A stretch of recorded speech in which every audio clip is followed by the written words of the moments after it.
If I was brand new to the pressure washing industry, these are the 4 mistakes I would watch out for. Early bird specials in May. Don't do that. And we burned all that time. So what we did recently was, If I could go back over a decade ago, I would have realized that That's an easy one right off the top, and it may come across as a canned answer. What's going on, you guys? I'm here with my good friend Barry, serial entrepreneur, washer, plant seller, YouTuber. You may already know him, but Barry, thank you for joining me on this video, brother. Pleasure's mine. I want to ask Barry one question, you guys. What is the #1 mistake you wish you could have avoided when starting your new pressure washing business? If I could go back over a decade ago, I would have realized that I am not the only one that can do this. Like I'm not the best pressure washer. I'm not the best window washer. And to get out of my own way, because the quicker you can realize if you wanted 100% and if your employee's giving you 80%, that's still 100% to the customer. So get out of your own way, realize that you're not the best at pretty much anything in the world. There's always someone better than you, and allow people to grow in those positions. So train, put the systems in place, but once again, you don't have to do everything because other people can do it probably better than you. So find out what those strengths are and put the right people in the right places. Absolutely. I love that advice, man. I always tell people one of the first things you should focus on when starting your pressure washing business is find a right-hand man, whether you already know him, whether that's your buddy that may want to work for you. Just find someone that can clean like you, because we always get stuck in this mentality, like you said, especially in the beginning, like, oh no, they can't seal the pavers like I can, they can't clean the roof, they can't clean the house like me.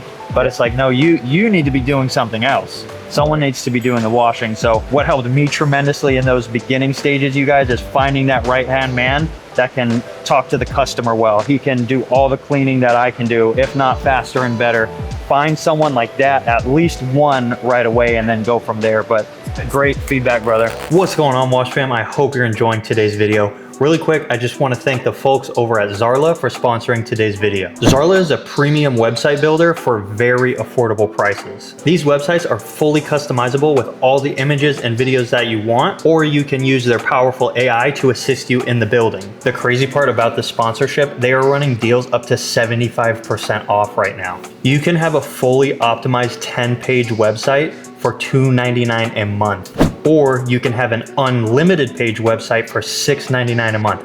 I don't know how they're doing it over there, but they are running crazy deals for you guys to get out there and get a website for your business. If you don't like it, they have a 14-day money-back guarantee, and they have 24/7 customer support. I know it sounds too good to be true, so go check it out for yourself. If you're looking to add a website to your business or simply upgrade, go check out the link in my video description below. I'm here with my good buddy Austin, you guys. He has scaled up a super good business, so he's a perfect candidate for this question. Austin, thank you for being here, brother. yeah, thank you for the opportunity. Absolutely, man. I want to ask you, what's the #1 mistake out of all the mistakes you've been through yourself that you've seen? What's the #1 thing you would avoid if you were starting out the new pressure washing business? Yeah, so I think one that holds a good place in my heart is trying to fill the shoes of too many services. And what I mean by that is, you know, when you start out, you're trying to get as much money as you can coming in from all different avenues. So you're tackling pressure washing, you're tackling soft washing, the paver sealing, the window cleaning, the dryer vent cleaning. I mean, the list can go on forever. And that was one of our weak points for a while, is we would go and do these interior window cleaning jobs at your local Brewster's or ice cream shops for 10, 20 bucks. I was there for an hour and a half trying to make sure these windows looked spotless, everything was clean, and we burned all that time. So what we did recently was cut all that stuff out. We are no longer doing paver sealing. We are no longer doing interior window cleaning.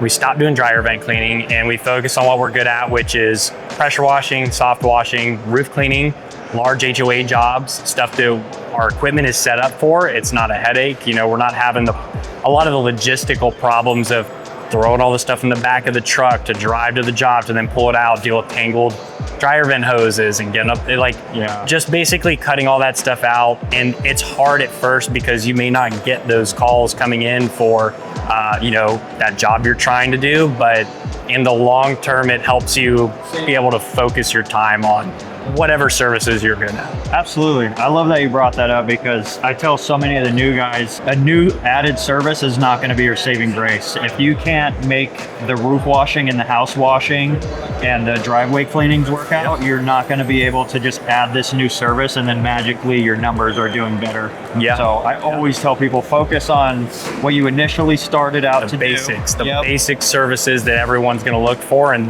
once you get to the point where you got that under control, then attempt to tackle some other stuff. Yeah, but we trickle. We'll like with the window cleaning, we trickle it in there. We test it. Yeah. If it doesn't fit our company, then we'll kick it out and then we'll try something else. But make sure you master, like Austin said, master those main services first, and then maybe go from there on additions. yeah, 100%. Thank you, brother. Thanks for the opportunity. Mike, having a service business yourself, going through, wearing every single hat, you know what it takes for each area to thrive. You know what it involves. So I wanted to ask you, what is the number one mistake you wish you could have avoided and you want to let other people know that may just be starting out? That's an easy one right off the top, and it may come across as a canned answer. I'm sure others have mentioned something along this lines. That's being too cheap from the get-go, offering discounts where I really shouldn't have, hoping to pick up work only to pick up trouble is what I picked up. Borrowing trouble because my prices were just too cheap. And I don't claim to be the most expensive guy in town. At the same time, I still have people 11 years later asking for the same discount. Early bird specials in May. Don't do that. You don't need early bird specials early on in the season. The fact of the matter is, when your prices are cheap, you attract cheap people and they never forget. They may forget how good you were, they'll never forget how cheap you were. Absolutely.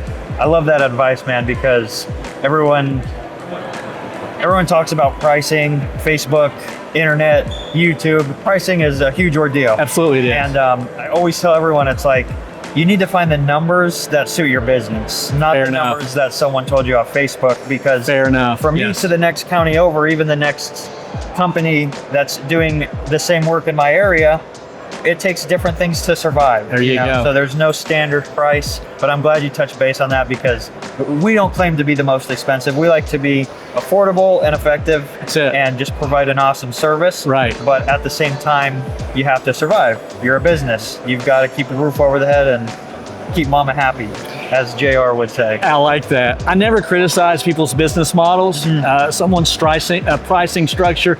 I never criticize that, but I can tell you that those who set out to just get jobs, usually don't keep them very long. And keeping up with the status quo is never good.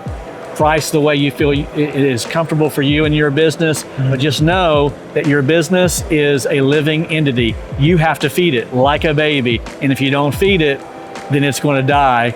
You got to feed yourself, but you can't feed yourself everything. You got to feed the business as well. We call those retained earnings, putting money back into the business to feed the business so the business can grow. Wonderful. Thank you, Mike. Thank you, bro. You guys, every piece of advice coming from this video is from people doing this for a living. I'm a washer. Right. He is a washer. We're here having a great time, but the reason we're here is because of our wash businesses. So this is very credible information, you guys. I'm not just asking random people. Asking the dudes that have survived and went through the troubles that we want you to avoid, and that's the whole reason we're doing this video. Save you a little bit of time, a little bit of headache. Awesome. Get you on a nice quick path to success. That's the best, man. You're great. Thank you. Love you. Thank you, man. All right, you guys, the last piece of advice I want to give you is from myself. My name is Rusty. If you're new to the channel, please hit that subscribe button and give this video a thumbs up if it brought you any type of value. Anyway, the last thing I can say, I wish I avoided this mistake because I would have advanced myself a lot quicker in my service business. Understand when you start a pressure washing business or any service business, don't think that you're just going to be investing into equipment and investing into a new truck or investing into the next best thing. You're going to be investing a lot of time into learning marketing. You're going to have to learn customer relationships. You're going to have to learn about things that don't just have to do with cleaning the home. So keep that in mind. I wish I would have focused a lot of my time in the beginning on how to be the best salesman, how to be a great manager, how to run the best ads, where to run ads. These are the things that are going to drive business to you. Learning how to do the actual service is just a very small step in this huge puzzle. But if you guys are new to entrepreneurship and this is your first endeavor and you're gonna go all in on pressure washing, just know it takes so much work. And I just want to give you guys a realistic expectation, not some fluffed up answer, because you are going to be running into new obstacles and new problems every single day, and navigating your way out of those and coming out on top is what will make you a successful businessman and take your business to the next level. So that's it for me, you guys. I hope you enjoyed this video. Again, if you did, give it a thumbs up. As always, Wash Fam, I will see you in the next video. Peace.